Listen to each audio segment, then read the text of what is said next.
नमस्कार दोस्तों, मैं संजीव आपका फिर से पोस्टवाल प्रतियोगिता एकेडमी की करंट अफेयर्स की क्लास में आपका स्वागत करता हूं। आपको जानकर बड़ी खुशी होगी कि हमारी इस क्लास के करंट अफेयर्स से जो अभी इस समय हाल में चल रहे एनटीपीसी और उत्तर प्रदेश लोक सेवा आयोग द्वारा पीसीएस की परीक्षा ली गई थी, उसमें भी काफ़ी सारे क्वेश्चन आए।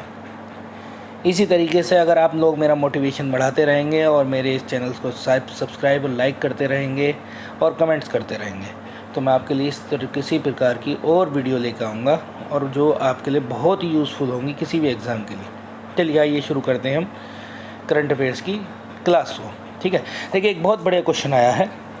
इस क्वेश्चन को बहुत इंपॉर्टेंट क्वेश्चन है और आने वाले समय में इस क्वेश्चन से आपको मिलेगा। और कि करा क्यों गया है, कैसे नहीं, आगे हम बात करेंगे।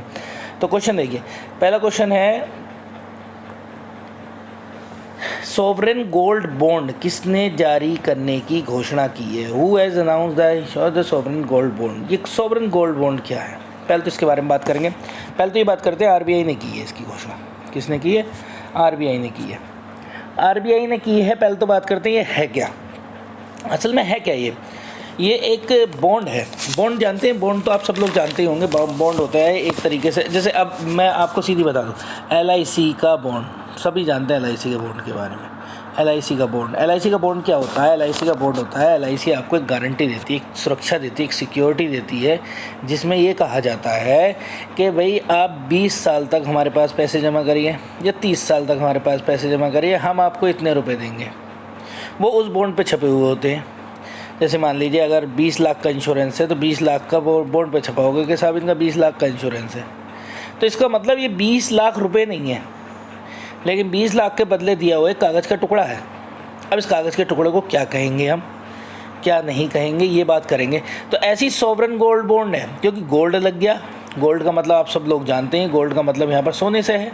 तो अगर गोल्ड लग गया तो यहाँ पर सोना है। तो इसका मतलब सोना ना रख के, सोना भौतिक रूप से ना रख के, भौतिक का मतलब समझ रहे हो?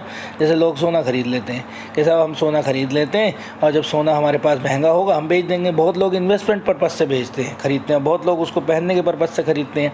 लेकिन जो इन्वेस्टमेंट पर्पज़ के लोग खरीदते हैं वो ये खरीदते हैं कि साहब हम सोना जो है खरीदेंगे और सोना जो है हम बेच देंगे। किसको बेच देंगे? जब हमारा सोना महंगा हो जाएगा। लेकिन सरकार ने एक नया सिस्टम किया है, इस विशेष तौर पे आरबीआई हमारी सेंट्रल बैंक है। सेंट्रल बैंक ने एक सिस्टम किया है कि आप अब इन्वेस्टमेंट कर सकते हो सोने में बिना सोना खरीदे। और बिना सोना खरीदे तो गोल्ड बॉन्ड देंगे। क्या देंगे? ये गोल्ड बॉन्ड देंगे। और उस बॉन्ड की कीमत के हिसाब से, एक जितनी कीमत सोने की होगी उसी कीमत के हिसाब से आप इन्वेस्टमेंट करोगे और उसके बाद उसी कीमत से बढ़ी हुई कीमत पे आप इसको बेच सकते हो, बढ़ी कीमत पर बेच सकते हो। सरकार ने इसके लिए कुछ शर्त लगाई हैं। क्या शर्त लगाई हैं, अब हम आगे बात, पहले तो ये बात करेंगे हम शर्त क्या लगाई है क्या ये, उसके बाद बात करेंगे आरबीआई ने इसे क्यों जारी किया।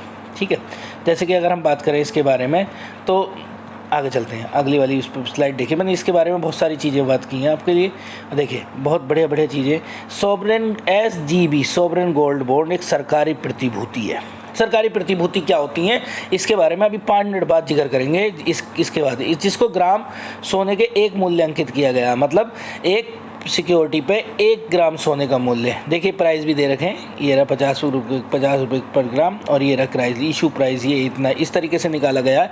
और ये जनवरी 10 से 2022 को 14 जनवरी तक चलेगी। ये ऑक्शन है, मतलब आप यहाँ पर ख़रीद सकते हैं। अच्छा, और दूसरी चीज़ देखिए यहाँ पर क्या है, सरकार ने ये स्कीम निकाली थी गोल्ड मोनेटाइजेशन स्कीम 2015, उसी के एक हिस्से के रूप में ये वाली gold bond scheme SGB sovereign gold bond scheme शुरू की है।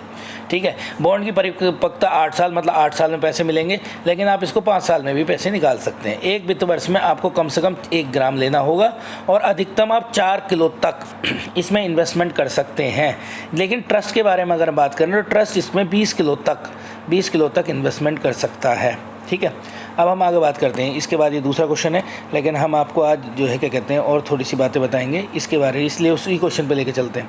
देखिए क्यों कर रही है आरबीआई ऐसा क्यों कर रही है? मैंने आपको अभी बताया, बहुत अच्छे से समझिए। मैंने अभी आपको बताया कि सोवरेन गोल्ड बॉन्ड एक गवर्नमेंट सिक्योरिटी है। गवर्नमेंट सिक्योरिटी का मतलब होता है प्रतिभूति है। प्रतिभूति का मतलब क्या होता है? प्रतिभूति का मतलब समझिए आप। प्रतिभूति का मतलब होता है कि एक ऐसा कागज़ का टुकड़ा जो जिस संस्था द्वारा जारी किया है उस पर उतने पैसे मिलने की गारंटी होती है। जैसे फॉर एग्जांपल ये कागज़ का टुकड़ा है, इसमें अगर जैसे 20 लाख रुपए की बात करते हैं कि 20 लाख रुपए कागज़ का टुकड़ा है तो 20 लाख रुपए आपको मिलेंगे। अब क्योंकि सरकारी प्रतिभूति है तो सरकार इस बात की बात कर रही है तो सरकारी गारंटी है कि आपको पैसे मिलेंगे। तो एक तो ये हो गया, आप पैसे की तरफ से सिक्योर हो गए। लेकिन आरबीआई ने क्यों करा? जैसे कि आप जान रहे हैं कि लगातार बाज़ार में वैश्विक बाज़ार में, विश्व के बाज़ार में बात कर रहा हूँ मैं, यहाँ के भारत तो है ही है साथ में, विश्व बाज़ार में इन्फ्लेशन चल रही है। क्या चल रही है? इन्फ्लेशन चल रही है। इन्फ्लेशन को हिंदी में कहते हैं मुद्रास्फीति, लेकिन इंग्लिश में ज़्यादा अच्छे से याद रखें तो बहुत बढ़िया। इन्फ्लेशन चल रही है, इन्फ्लेशन। हिंदी में, इंग्लिश में क्या कहते हैं, हिंदी में क्या कहते हैं इसको साहब? मुद्रास्फीति कहते हैं, मुद्रास्फीति कहते हैं। अब स्फीति के बारे में बात करें हम, मुद्रास्फीति क्या होती है? देखो होती क्या है, इसमें देखो बड़ा सीधा सा कॉन्सेप्ट है, बहुत सीधा सा। अब जैसे मान लीजिए इसका मतलब है डिमांड का बढ़ना और सप्लाई का कम होना। मांग बढ़ जाती है, पूर्ति कम हो जाती है। मांग का बढ़ना, सप्लाई का कम होना, और जैसी मांग बढ़ेगी, पूर्ति कम होगी, प्राइस हो जाएंगे हाइक का मतलब महंगाई बढ़ जाएगी, पैसे ऊपर पहुंच जाएंगे। देखो एक सीधा सा उदाहरण समझाएं। सीधा उदाहरण ये है साहब कि जैसे गर्मी आई, इसी समझ जाओ आप। गर्मी में पंखों की डिमांड बढ़ जाती है। तो जो पंखे सस्ते मिल रहे थे वो महंगे मिलने लगेंगे। और होता क्यों है? ऐसा होता क्यों है? क्योंकि हर आदमी के पास पैसा है, और पैसा है तो उस पैसे से वो पंखा खरीदेगा, क्योंकि ज़रूरत की सामान है। जैसी मांग बढ़ेगी वैसे ही जो है, अब सप्लाई अगर मान लो इसी सूरत हाल में कंपनी अगर सप्लाई को कम कर दे तो पंखे की कीमतें आसमान छूने लगेंगी। अब मैं दूसरी बात समझाता हूँ। उदाहरण के तौर पर एक आदमी है, कोई आदमी है, वन मैन, उसने मान लो 100 रुपये कमाए, आज 100 रुपये कमाए और 100 रुपये उसने खा लिए। तो क्या वो और चीज़ों के बारे में सोचेगा? नहीं। लेकिन एक दिन उसे जो है 120 रुपये मिल गए, तो जैसे ही 120 रुपये मिले उन्हें 100 तो खा लिए साहब, 100 तो हमने पेट में पूजा हो गई। अब बचे 20 रुपये, तो 20 रुपये उसको कहीं ना कहीं लगाने की सोचेगा। बोले चलो साहब ऐसा करते हैं, घर में जो है क्या कहते हैं, एक सीनरी ले आते हैं 20 रुपये वाली। मैं उदाहरण के तो 20 रुपये में सीनरी नहीं मिल रही, लेकिन एक बात होता है, सीनरी ले आते हैं या कोई पोस्टर ले आते हैं। अब कल को उसे 150 मिले, अब उसका खाने का खर्चा तो 100 ही है, लेकिन अब 50 का क्या करें? तो बोले चलो 50 का कुछ और ले आते हैं, गुलदस्ता ले आते हैं। फिर कुछ दिन बाद उसे 200 मिले, 200, अब उन्हें 100 तो खा लिए, अब बचे 100, तो 100 का साहब चलो एक काम करते हैं, एक कपड़े खरीद लेते हैं, कुछ भी कर लेते हैं। तो ये जो पैसा धीरे धीरे बढ़ रहा है हर व्यक्ति के पास, यही इन्फ्लेशन बढ़ाता है। क्यों? क्योंकि आदमी जाके परचेजिंग पावर बढ़ जाती है, उसकी क्रय शक्ति बढ़ जाती है, और ख़रीदने की शक्ति बढ़ने के साथ साथ वो जाकर डिमांड को बढ़ा देता है। जैसे जैसे पैसा बढ़ेगा वैसे वैसे मांग बढ़ेगी, और जब डिमांड बढ़ेगी तो उसी के बराबर में सप्लाई रखनी पड़ेगी, लेकिन सप्लाई ऐसा हो नहीं पाता, सप्लाई जो है नीचे चली जाती है, और इसी वजह से प्राइस हाइक हो जाते हैं। क्योंकि आदर्श अर्थव्यवस्था ये है कि D=S, demand equal to supply होनी चाहिए आइडियल इकोनॉमी में। ठीक है। अब मैंने इतनी सारी बातें बताई, क्यों बताई? क्योंकि देखो हमारे यहाँ इन्फ्लेशन को कंट्रोल करने का कार्य इनकी जिम्मेदारी है। ये हमारी जो क्या कहते हैं बैंक साहिबा हैं, बैंक की जिम्मेदारी है, इसकी आरबीआई की, सेंट्रल बैंक की जिम्मेदारी है कि इन्फ्लेशन को कैसे कंट्रोल करें। क्योंकि इन्फ्लेशन चल रही है, इस समय में सरकार आपसे इन्वेस्टमेंट कराएगी, जिससे आपका जो एक्स्ट्रा पैसा है वो कहीं ना कहीं सरकार के पास पहुंच जाए या आरबीआई के पास पहुंच जाए। किसके पास पहुंच जाए? आरबीआई के। अब देखो सीधी बात सुनो, अब आपसे कोई स्कीम दी उसने, कौन सी स्कीम दी? सॉवरेन गोल्ड बॉन्ड की स्कीम दी। अब सोना तो नहीं दिया, लेकिन एक कागज़ का टुकड़ा दिया। अब वो कागज़ का टुकड़ा क्या है? गारंटी के साथ दिया। आपको भी विश्वास है कि साहब हमारे पैसे वापस आएंगे आरबीआई से, या फिर जो है किसी बैंक से। ये कहाँ से ख़रीदा जाएगा ये भी मैं बता दूंगा।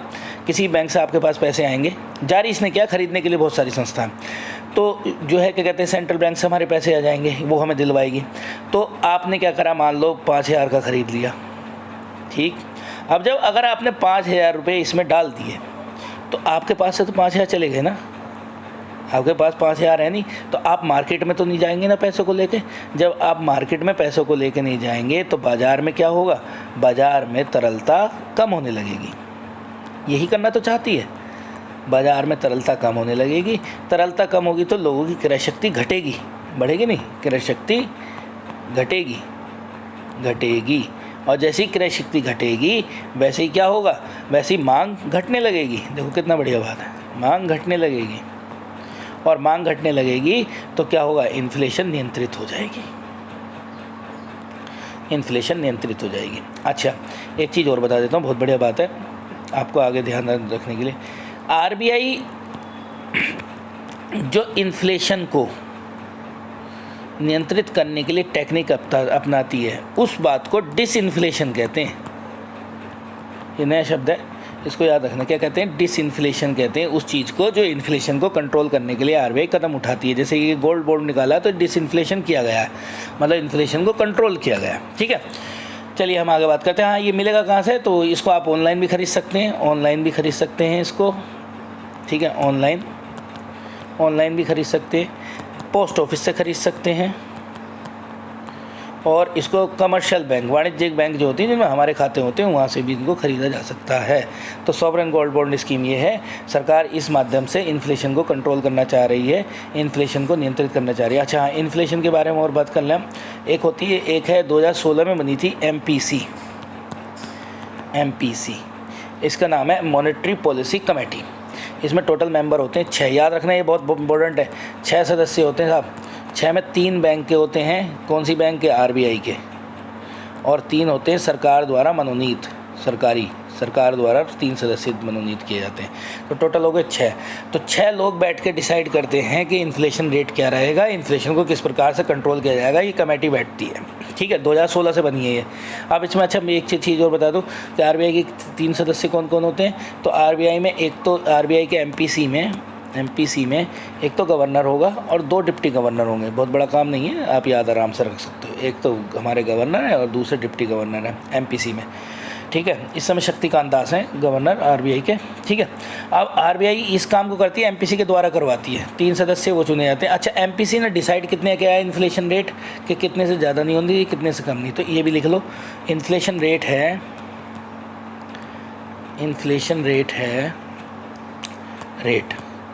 है 2 ± 4। क्या समझे इसका मतलब, कि 2 से कम नहीं होगी, 4 से 4 बीच में और 6, मतलब 2 से लेकर 6 तक होगी। यहाँ तक बहुत बढ़िया इन्फ्लेशन होगी, मतलब 2 से लेकर 4 6, मतलब 4 से ±2। ठीक है, चलो अगले क्वेश्चन पे आते हैं। ये क्वेश्चन आपने अच्छे से अपने से पढ़ा, बहुत बढ़िया, हमें भी अच्छा लगा। आगे चलते हैं। देखिए ये सारी बातें मैं बता चुका हूँ, आप इसको यहाँ से नोट कर सकते हो। ये सारी चीज़ें बता चुका हूँ, कितने में स्कीम है कितने में नहीं। ठीक है, आगे चलते हैं। सरकार द्वारा 5G स्पेक्ट्रम की नीलामी कितने वर्ष के लिए की गई है। तो साहब इसका आंसर है 20 वर्ष। 20 साल के लिए सरकार जो है क्या कहते हैं 5G स्पेक्ट्रम की नीलामी कर रही है। ठीक है, 5G स्पेक्ट्रम क्या है अभी बात करेंगे इसके बारे में। पहले अगले चलते हैं, अगली स्लाइड पर मैंने आपके लिए कुछ जानकारी लेकर आया हूँ। देखिए ये 5G स्पेक्ट्रम भी मतलब फॉर 20 ईयर्स, इसको याद करेंगे आप अच्छे से। यहाँ पर ये 2-3 बातें हैं, यहीं पर हम बस समझा देंगे। एक तो ये 72 गीगाहर्ट्ज़ जो होता है फ्रिक्वेंसी नापने का मात्रक होता है, वहाँ की होगी। और 5G स्पेक्ट्रम फ्रिक्वेंसी बैंड में नीलामी होगी 19 मई को। ये इंपॉर्टेंट फैक्ट है, 19 मई को आईआईटी मद्रास ने 5G का सफल परीक्षण किया था। कहाँ पर हुआ था, आईआईटी मद्रास में। ठीक है, तो आईआईटी मद्रास ने किया। अब हम आगे बात करते हैं थोड़ी सी स्पेक्ट्रम के बारे में। स्पेक्ट्रम है क्या और सरकार क्या करती है। देखो पहले क्या था, पहले जो है एक आपने सुना होगा 2G स्पेक्ट्रम घोटाला, 2G घोटाला याद है, बड़ा फेमस रहा था। तो पहले सरकार की नीति थी पहले आओ पहले पाओ, स्पेक्ट्रम देने के लिए, मतलब जो कंपनी पहले आ जाएगी उसे पहले मिल जाएगा। इसी के चलते हुए घोटाले हुए। ठीक है, फिर सरकार ने इस नीति को बदला और अब इसके लिए सरकार क्या करती है, नीलामी करती है। क्या करती है, नीलामी करती है। ठीक है, अब नीलामी करती है सरकार। नीलामी कैसे करती है कि बोली लगवाती है लोगों से, ऑक्शन लगवाती है कि कौन कितने में खरीदेगा, जिसके बाद पैसा होगा वो जल्दी खरीद लेगा। स्पेक्ट्रम क्या होता है, स्पेक्ट्रम होता है एक रास्ता, पाथ, जिसमें ये चलती रहती है, रेस चलती रहती है। स्पेक्ट्रम क्या होता है, पाथ। ये पाथ उसी कंपनी को दिया जाता है जो नीलामी में उसको ख़रीदता है।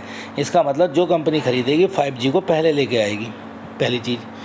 दूसरी चीज़ 5G के बारे में और बात करें, 5G अब 4G से 10 गुना तेज़ चलेगा। 10 गुना तेज़। सोचो कितनी अच्छी स्पीड हो जाएगी, 10 गुना तेज़ चलेगा और नेट पर काम आसान हो जाएगा। बस इतना सी बात है इसके बारे में।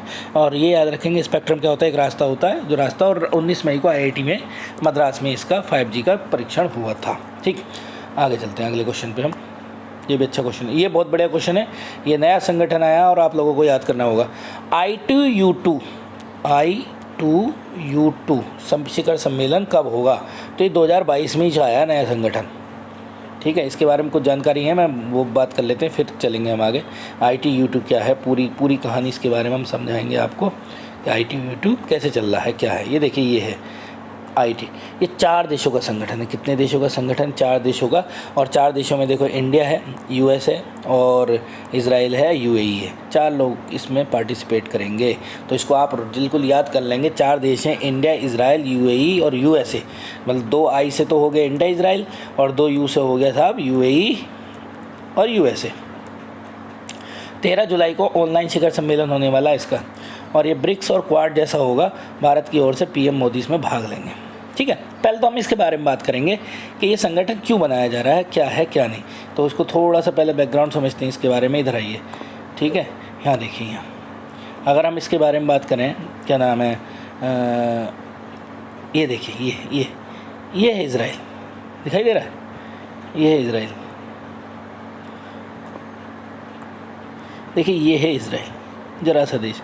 इसके बराबर में अगर बात करें तो सीरिया इससे लगा हुआ है, जॉर्डन इससे लगा हुआ है, लेबनान इससे लगा हुआ है। ठीक है, और ये मिस्र इससे लगा हुआ है, मिस्र। ठीक है, इजराइल की लोकेशन को भी जान के याद रखिए और इसके आसपास के देशों को भी याद रखिए। ठीक है, मैं और अगर आपको बात करते हैं अभी क्या है इजराइल।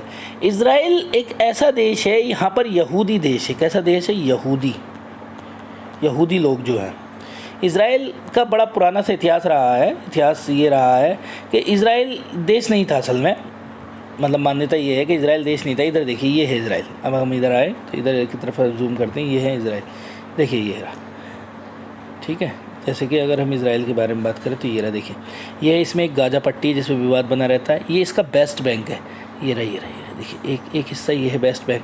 वेस्ट बैंक क्या है? यहाँ पर एक नदी है, जॉर्डन नदी। कौन सी नदी है? ये जॉर्डन रिवर है। जॉर्डन रिवर का किनारा जो होता है वेस्ट बैंक, और एक गोलन हाई, यहाँ पर एक जगह है गोलन हाई। इजराइल इसमें बसा हुआ है, बाकी साउथ में इजराइल है ये। ठीक है, ये इजराइल है। इजराइल के बारे में बात करें, टेक्नोलॉजी से भरपूर है, सब कुछ है, बाकी चीज़ें। USA का बहुत बड़ा सपोर्ट है। क्यों सपोर्ट है, बात करते हैं हम इसके बारे में। सेकेंड वर्ल्ड वार के बाद जब द्वितीय विश्व युद्ध ख़त्म हुआ था तो जर्मन लोगों ने हार का ठीकरा इनके ऊपर फोड़ा था। किनके ऊपर? यहूदियों के ऊपर। तब उस समय यहूदियों को इस देश में लाकर बसाया गया था, इसी वजह से, क्योंकि वहाँ पर लड़ाई या गृह युद्ध जैसी कंडीशन बन रही थी। तो जब यहाँ इस देश में लाकर बसाया गया था तो ये देश था फ़िलिस्तीन। क्या देश था? फ़िलिस्तीन नाम से एक जगह थी, वहाँ पर इनको लाकर बसाया गया था। ठीक है, जिसकी राजधानी तेल अवीव हुआ करती थी।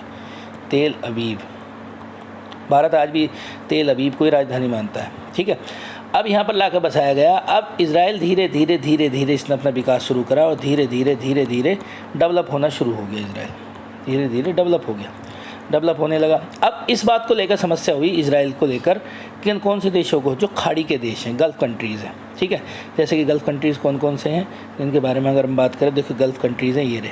ठीक है, ये रहे देखिए, खाड़ी में ये रहे, देखिए, यमन, ओमान, UAE, ठीक है, कुवैत, बहरीन, ये होते हैं। एक कोड बताया था मैंने इसका, गल्फ़ कंट्रीज़ का कौन सा कोड था? क्यूबॉक्स। क्या कोड था? क्यूबॉक्स। अभी बात करेंगे उसके बारे में। तो ये गल्फ़ कंट्रीज़ परेशान हुए इजराइल से परेशान हुए तो सऊदी अरब के नेतृत्व में कई बार इजराइल का इन गल्फ़ कंट्रीज से झगड़ा भी हुआ है, लेकिन इजराइल ने हर बार इनको हराया है। छोटा सा देश है लेकिन टेक्नोलॉजी में भरपूर हराया। अच्छा, ये गल्फ़ कंट्रीज़ के बारे में एक क्वालिटी है कि गल्फ़ कंट्रीज़ जो है, क्या कहते हैं, है तो बहुत मजबूत और पैसे वाले, लेकिन इनके साथ समस्या है ये टेक्नोलॉजी में थोड़े से डाउन है, वीक है, क्योंकि इन्होंने सैटेलाइट भेजना और ये सब चीज़ें इनके साथ है नहीं। अभी कुछ दिन पहले UAE ने ही एक सैटेलाइट भेजा था मंगल पर। ठीक है, तो अगर हम बात करें तो ये सैटेलाइट जो है, क्या कहते हैं, ये होप मिशन, इसका याद रखने का UAE का कौन सा मिशन है? होप मिशन मुझे याद आया, होप मिशन भेजा था UAE ने। तो यहाँ पर थोड़ी समस्या है। दूसरी, इजराइल टेक्नोलॉजी में बहुत ताकतवर है, इसीलिए इजराइल बार बार इनको हराता रहता है। ठीक है, अब हराने के पीछे भी सपोर्ट क्या है? सपोर्ट है साहब USA का, क्योंकि USA इसको फुल सपोर्ट करता है, क्योंकि USA के द्वारा ही बसाया गया था और USA इसको सपोर्ट करता है। अब इसी चीज़ को लेकर इसी चीज़ को लेकर अगर हम बात करें तो ये संगठन बनाया गया।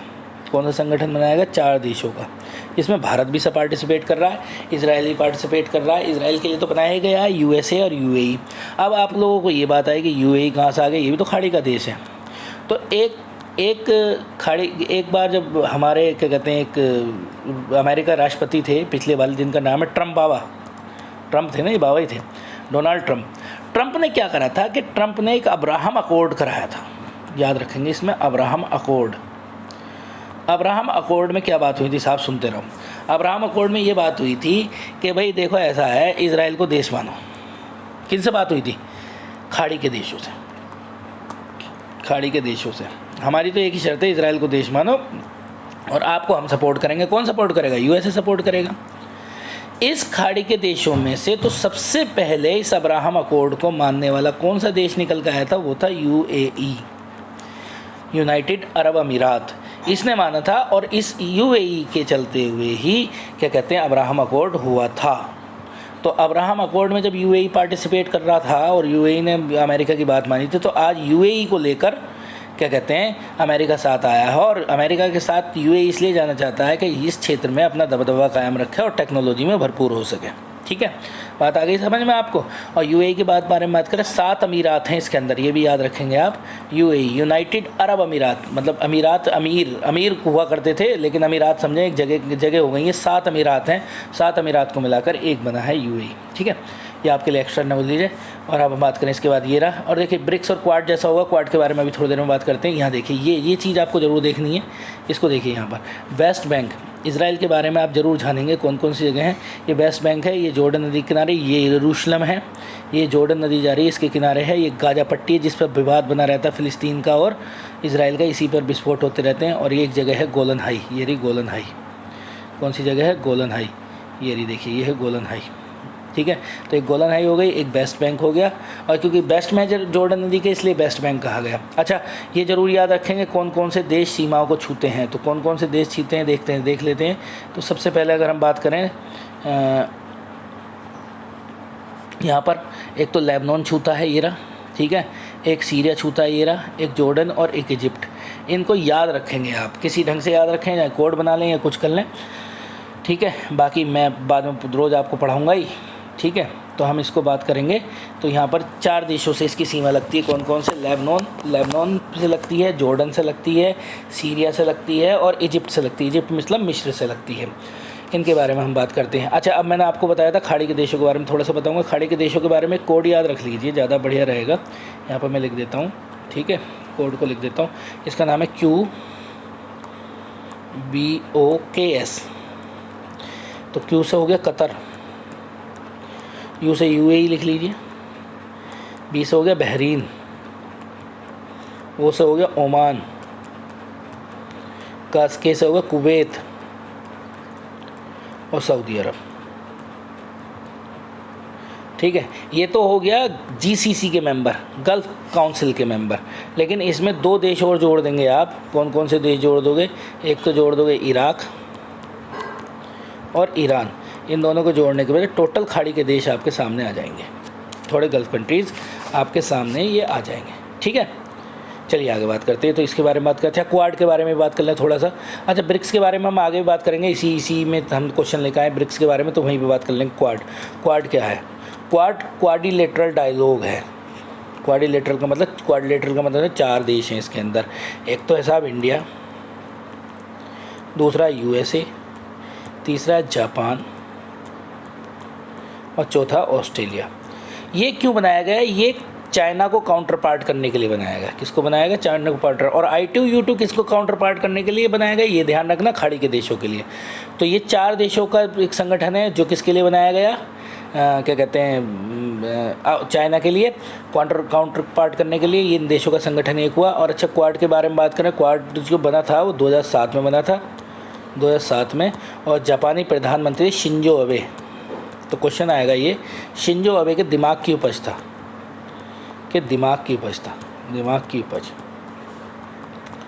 शिंजो अबे के दिमाग की उपज था ये। ठीक है, I2U2 के बारे में बात करें, इसके बारे में हमने ये बातें कर ली। ठीक है, क्वाड के बारे में भी हमने आपको बता दिया, ये सारी बातें हमने बात कर ली। ठीक है, अच्छा, इससे एक फ़ायदा हो रहा है। भारत अंतर्राष्ट्रीय राजनीति में, इंटरनेशनल पॉलिटिक्स में बहुत आगे पार्टिसिपेट कर रहा है, जैसे कि क्वाड का सदस्य होना, ये भी, और अब ये I2 U2 में भी इसका महत्व बढ़ गया। ठीक है, खाड़ी के देश जहाँ पर भारत की पकड़ बहुत थोड़ी कम थी, तो वहाँ पर इन्होंने अपनी पकड़ बनाने के लिए ऐसा किया है। ठीक है, चलिए आगे चलते हैं हम। ये हो गया है, सबमिट हो गई है। UAE वाले हैं, ये इज़राइल के हैं, और ये नफ्ताली बेनेट हैं ये, और ये हमारे जो है क्या कहते हैं जो बिडेन है, और प्रधानमंत्री नरेंद्र मोदी जी हैं। ठीक है, यहाँ से आ गए हम, आगे चलते हैं। हाँ, अब देखिए ये आ गया। भारत ने कौन सी कम दूरी की मिसाइल का परीक्षण किया है? तो इसका आंसर है पृथ्वी। तो पृथ्वी के बारे में बात करें, सतह से सतह, सतह से सतह मार करने वाली, surface to surface, surface to surface मार करने वाली है ये, सरफेस टू सरफेस, सतह सतह करने वाली कम दूरी की मिसाइल है। ठीक है, और इस मिसाइल का परीक्षण किया गया है। कहाँ से किया गया, कहाँ से किया गया है? ये किया गया है उड़ीसा के चांदीपुर में एक द्वीप है जिसका नाम है व्हीलर, व्हीलर द्वीप है, और व्हीलर द्वीप का अब नाम कर दिया गया अब्दुल कलाम द्वीप।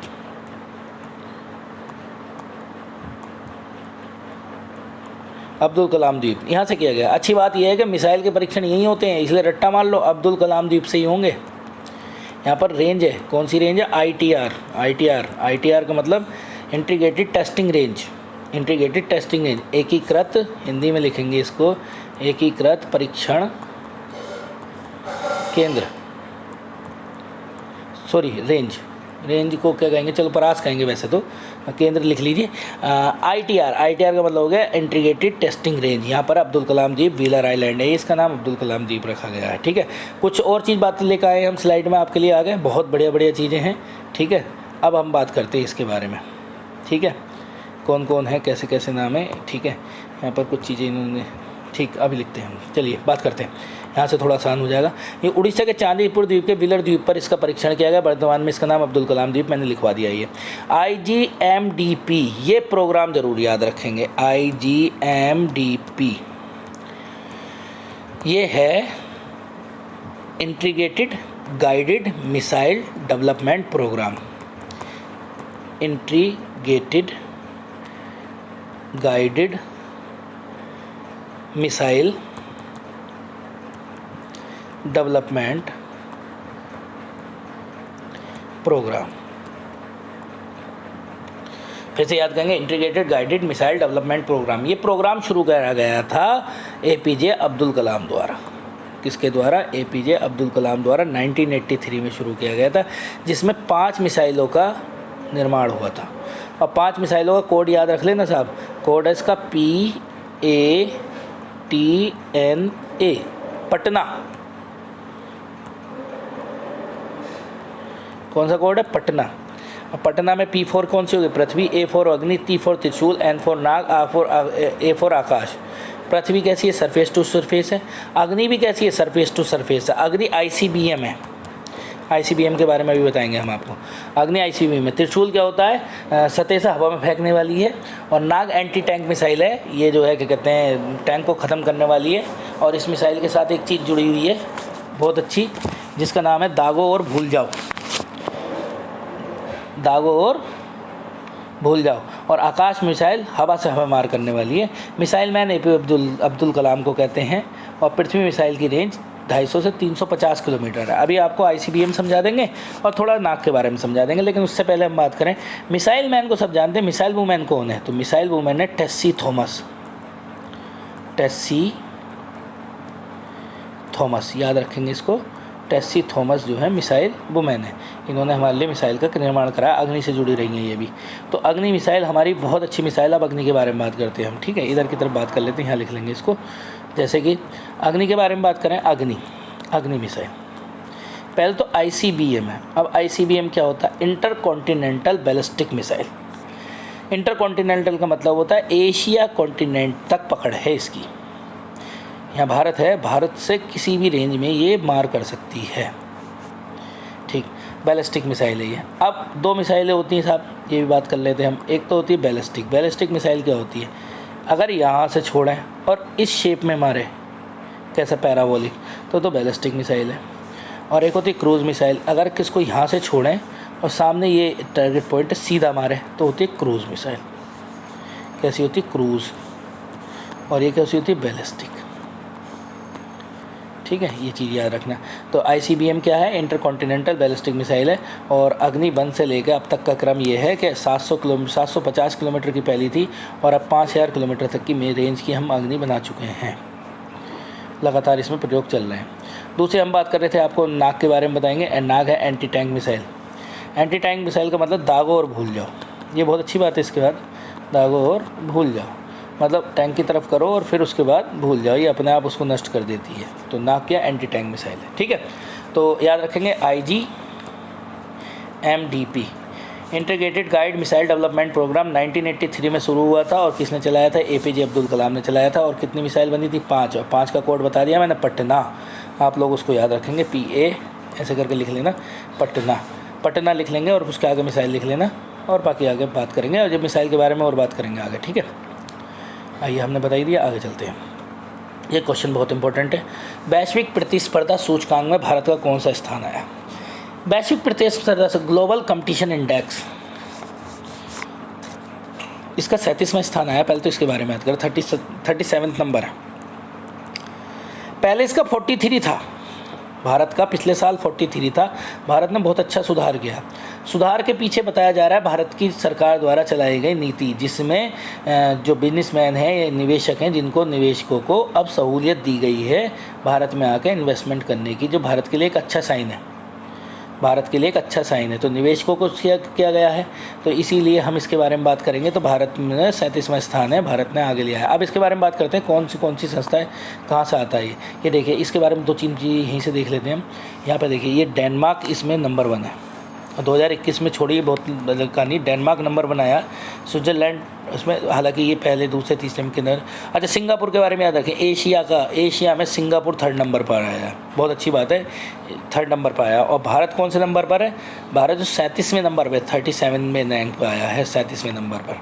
ठीक है, पहले 43 पे था। भारत ने बहुत अच्छा सुधार किया है। ठीक है, लगभग 6 रैंक ऊपर आया भारत, तो अच्छा सुधार है। ठीक है, और डेनमार्क टॉप किया है, डेनमार्क ने किया टॉप। ठीक है, अब हम बात करते हैं। अच्छा, इसके बारे में थोड़ा सा यहाँ से देख लेते हैं हम, कुछ अच्छी चीज़ें मैंने लिखवाई हैं। ये जो इसके बारे में बात करते हैं, हाँ, ये इसको यहाँ नहीं, यहाँ करते हैं। जैसे यहाँ पे India jump 6th place on the 37 rank, यहाँ पर बात करते हैं इसके बारे में। एक YBC world competition year book पहली बार 1989 में प्रकाशित की गई थी, जिसको IMD institute of management development द्वारा की गई। ये संस्थान स्विट्ज़रलैंड में है, यही निकालता है। सबसे पहली बार ये बुक निकाली गई थी, इसके बाद ये बुक ईयरली निकलती है, और इस बुक को निकालने वाली संस्था का नाम है इंस्टीट्यूट ऑफ मैनेजमेंट डेवलपमेंट। आजकल ये क्वेश्चन जरूर पूछे जा रहे हैं, ये इंडेक्स किसके द्वारा निकाला जा रहा है, तो ये संस्थान कहाँ पर है, स्विट्ज़रलैंड में है। GCI, ठीक है, ग्लोबल कंपटीशन इंडेक्स के अति कारक हैं। 4 कारक अति आवश्यक हैं। 4 कारक का मतलब जिनकी वजह से निकाला जाता है, एक तो आर्थिक प्रदर्शन, सरकारी दक्षता मतलब गवर्नमेंट इफिशिएंसी, और व्यापारिक दक्षता, और आधारभूत बेसिक इंफ्रास्ट्रक्चर। ये 4 चीज़ों को लेकर आधार बनाकर हम लोग ये निकालते हैं।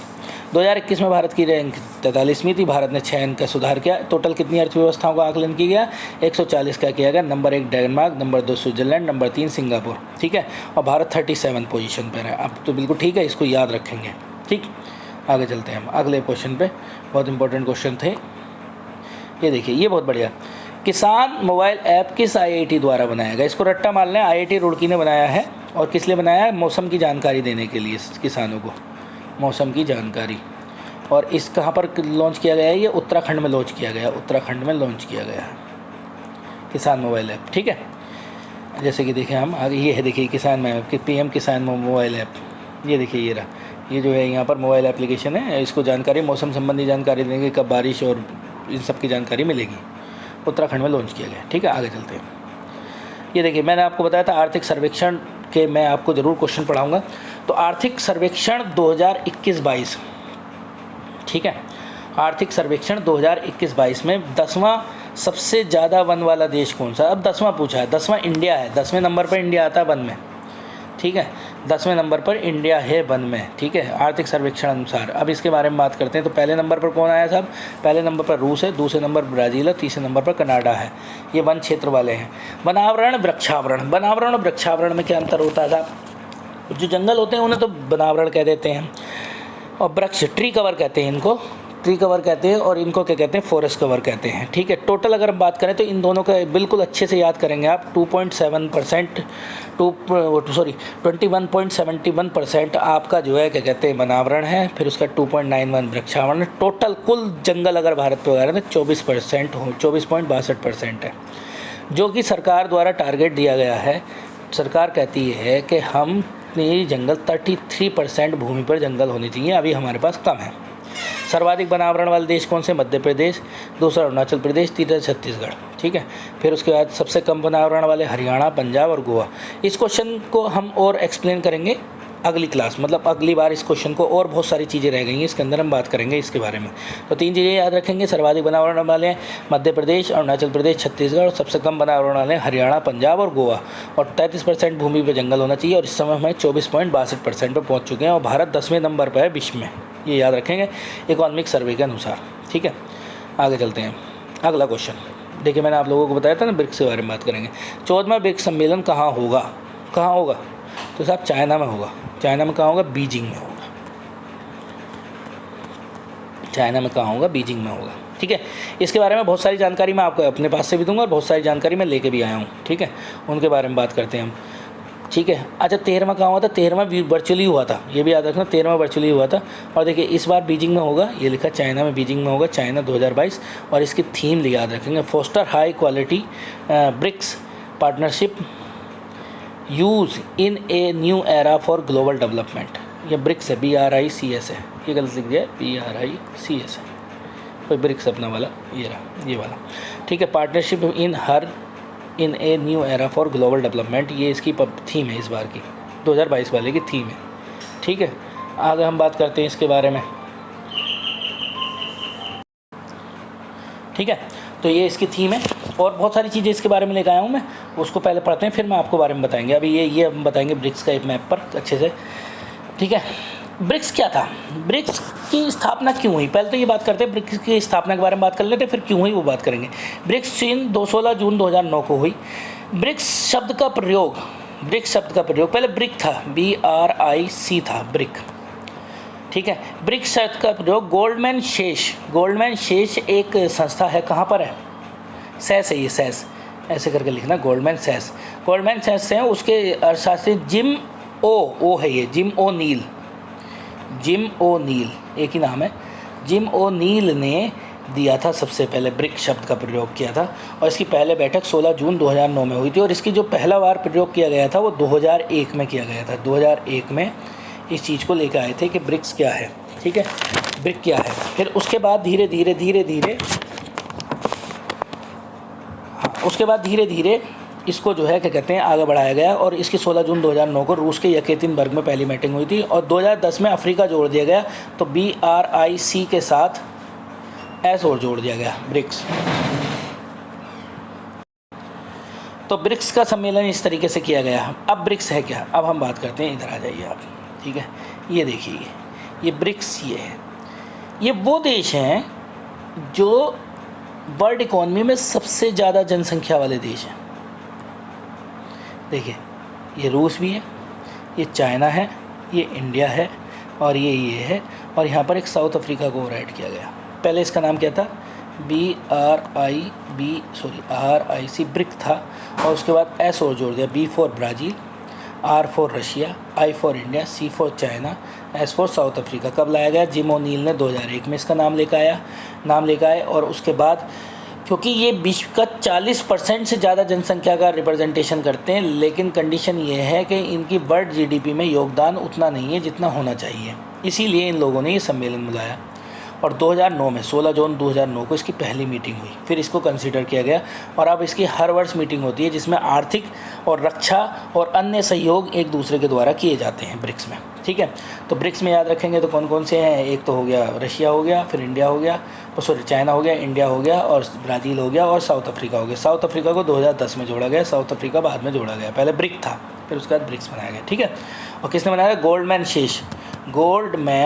शेष एक संस्था है, कहाँ पर? अमेरिका में, सेस, और उसके जो अर्थशास्त्री थे जिम ओनील ने पहली बार इसका नाम सुझाया था। ठीक, 2001 में, फिर उसके बाद 2009 में इसकी संस्था बनी। ठीक, आगे चलते हैं, ये ब्रिक्स के बारे में बात हो गई। अगला क्वेश्चन है, बहुत बढ़िया इंपॉर्टेंट क्वेश्चन है। मैंने आप लोगों को बताया था कि किताबें भी हम लेकर आएंगे वो वाली जो आपने पढ़ रखी होंगी, मतलब कैसे। अब बात करते हैं तो dignity in digital book, digital India book, ये रो खन्ना की किताब है, रो खन्ना की किताब है। ये तीनों किताबें इन राइटर की तीनों किताब मैं पढ़ा चुका हूँ। फिर से रिवाइज कर लेते हैं, नीचे चलते हैं। इनकी अटल बिहारी वाजपेयी, अटल बिहारी वाजपेयी। दीपम चटर्जी के द मिलेनियल योगी, ये मैं पढ़ा चुका हूँ आप लोगों को। नवदीप सिंह गिल की है गोल्डन बॉय। नीरज चोपड़ा और रो खन्ना की है dignity in digital India book. ठीक है, इसको याद रखेंगे। चलिए अब आगे चलते हैं अगले क्वेश्चन पर। अगला क्वेश्चन क्या है? हाँ, ये बहुत इंपॉर्टेंट क्वेश्चन है। भारत के 74वें ग्रैंड मास्टर कौन बने हैं? तो 74 ग्रैंड मास्टर बने राहुल श्रीवास्तव, और बाकी बाद में बने, लेकिन ये कौन बने अब इस समय 74वें ग्रैंड मास्टर बने। किस में बनते हैं ग्रैंड मास्टर? चेस में बनते हैं। किस में बनते हैं? चेस में बनते हैं। ठीक है, ये हमारे द्वारा आपके लिए करा गया प्रयास था, जिसमें 10 क्वेश्चन हमने जो है आपको पढ़ाए और इन 10 क्वेश्चनों को हमने बताया, और बहुत अच्छी क्लास लगी होगी आशा करता हूँ। और अगर मेरी क्लास आपको बहुत अच्छी लगी है तो सिर्फ दोस्तों में सब्सक्राइब करें, जिससे मुझे मोटिवेशन बना रहे और मैं आपके लिए इस प्रकार की क्लास और लाता रहूँ। ठीक है, धन्यवाद।